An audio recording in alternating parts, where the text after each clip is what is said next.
Salut mes gars et bienvenue sur une nouvelle vidéo. Je vais vous présenter la méthode astrologique. Donc c'est la méthode signe par signe. J'ai ouvert le petit bouquin, il est là. Comme ça je vous raconte un petit peu ce qui est marqué directement dans le livre. Hein. J'invente rien comme d'habitude. Je reprends juste des méthodes existantes et je vous les illustre en direct. Du coup, ce qu'on va faire, c'est que je vais étaler les cartes. Je vais pas vous filmer l'étalage pour qu'on gagne un peu de temps.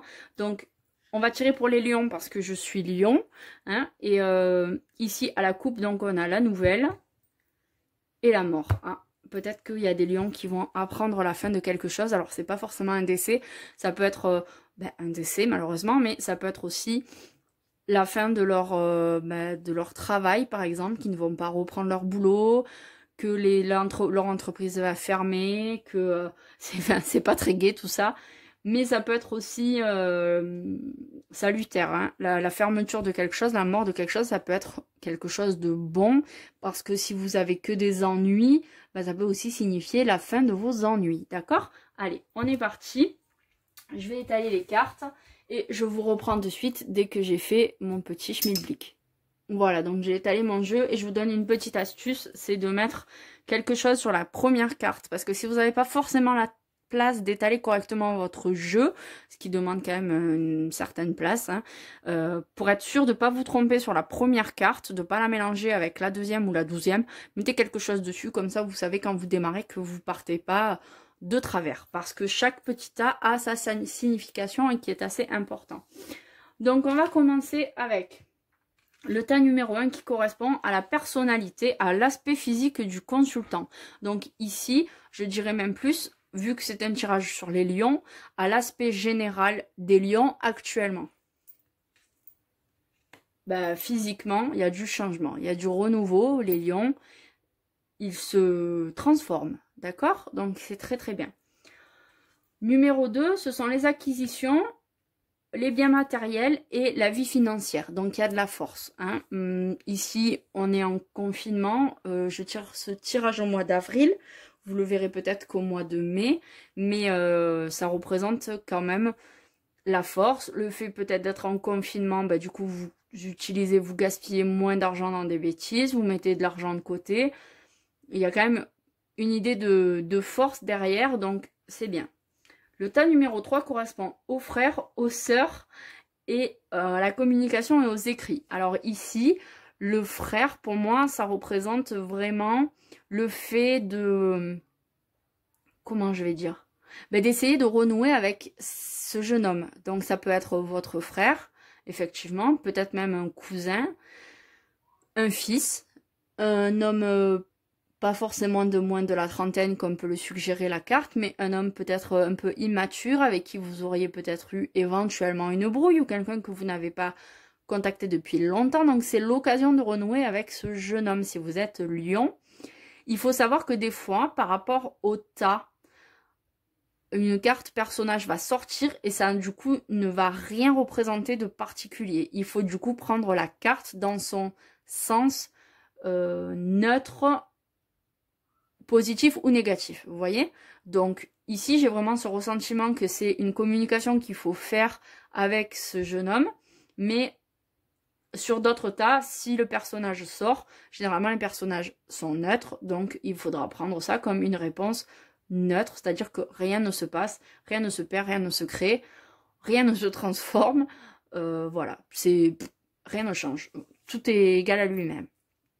Ensuite, le tas numéro 4, ça va correspondre au foyer et à la famille. Donc, il y a la pensée. Donc, les lions, dans leur foyer, dans leur famille, les gens pensent beaucoup.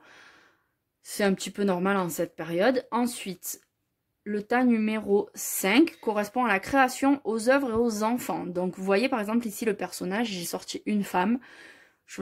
Là, comme ça, en réfléchissant 2 secondes, je vois pas bien ce que ça peut représenter, la création, les œuvres et les enfants. Peut-être les énergies féminines de création. Ça peut représenter ça pour les lions, mais je dirais plutôt que c'est neutre. En ce moment, au niveau de la création et des œuvres, il ne se passe rien de particulier, ou du moins rien de plus que d'habitude. Et avec les enfants, peut-être, non, Bon, un neutre aussi. Enfin, je veux dire, vous êtes pareil à vous-même, égal à vous-même avec vos enfants. Et peut-être si vous faites des activités habituellement avec eux, voilà. Rien ne se passe de transcendant. Le tas numéro 5 correspond... le tas numéro 6, pardon, correspond au travail et à la santé. Donc, travail, santé, on a la période de l'automne. Donc, attention aux fatigues et aux déprimes pour les lions. C'est pas la joie, hein. Il va falloir reprendre du poil de la bête, les gars, parce que là, c'est pas terrible. Tas numéro 7, les associations, les mariages et les couples, l'harmonie. Hein, c'est l'harmonie. Il n'y a rien de plus à dire. Je vais pas chercher à extrapoler. Franchement, la carte, pour moi, elle parle. Si vous êtes en couple, si vous avez, dans le milieu du travail, vous êtes associé à quelqu'un, si vous êtes marié, en concubinage, bref, peu importe, c'est harmonieux. C'est bien. Bravo les lions. Ensuite, la 8e, ça correspond au changement et à l'occulte. Donc, vous allez faire un cadeau.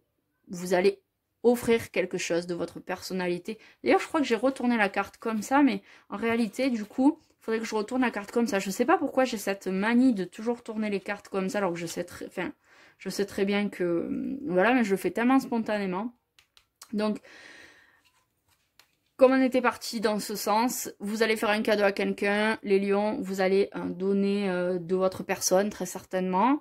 Dans ce sens, ben, vous allez recevoir des cadeaux, un cadeau, quelqu'un va vous aider. Enfin, voilà, c'est du donnant-donnant, visiblement. Ensuite, nous en sommes au tas, et le concernant l'occulte, peut-être on va vous faire un cadeau dont va se développer, je ne sais pas. Voilà.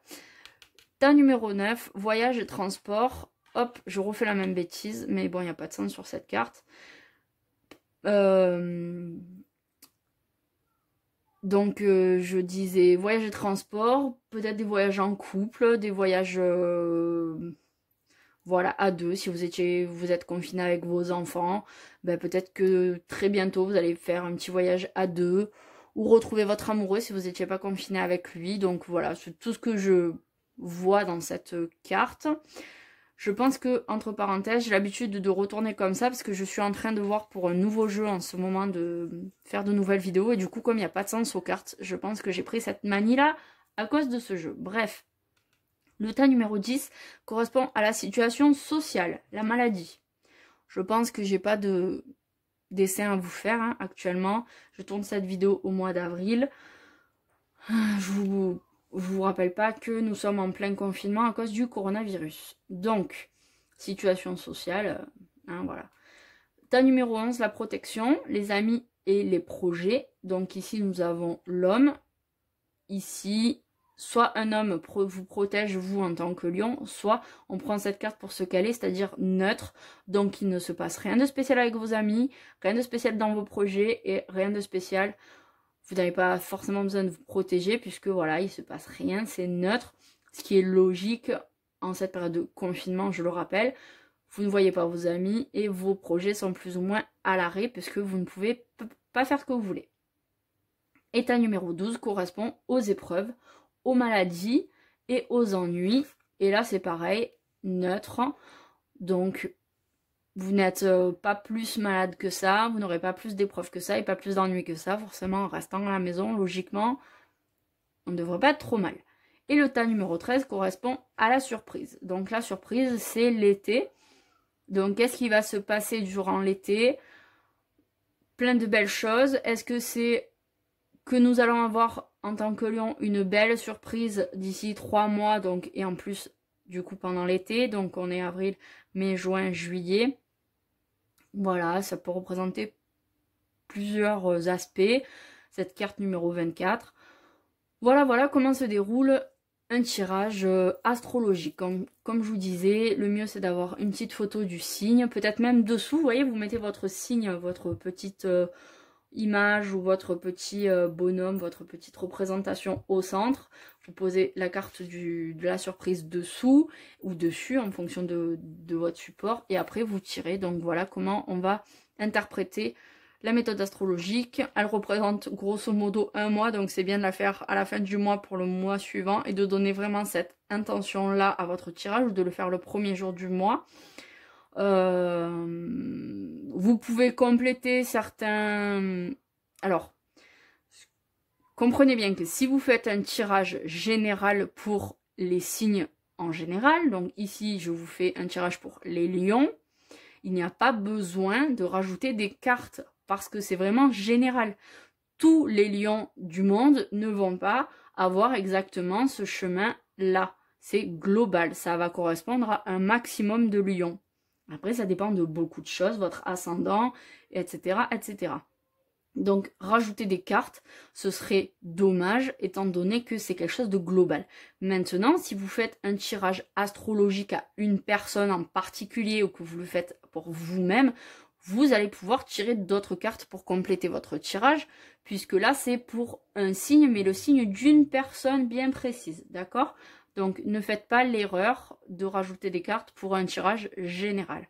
Voilà, écoutez, j'espère que cette méthode vous aura plu, peut-être que vous la découvrirez. Je pense que je l'utiliserai surtout sur mon Instagram ou de temps en temps, peut-être si j'ai le temps dans les mois à venir de vous faire des tirages généraux pour tous les signes une fois par mois, mais franchement c'est un sacré boulot.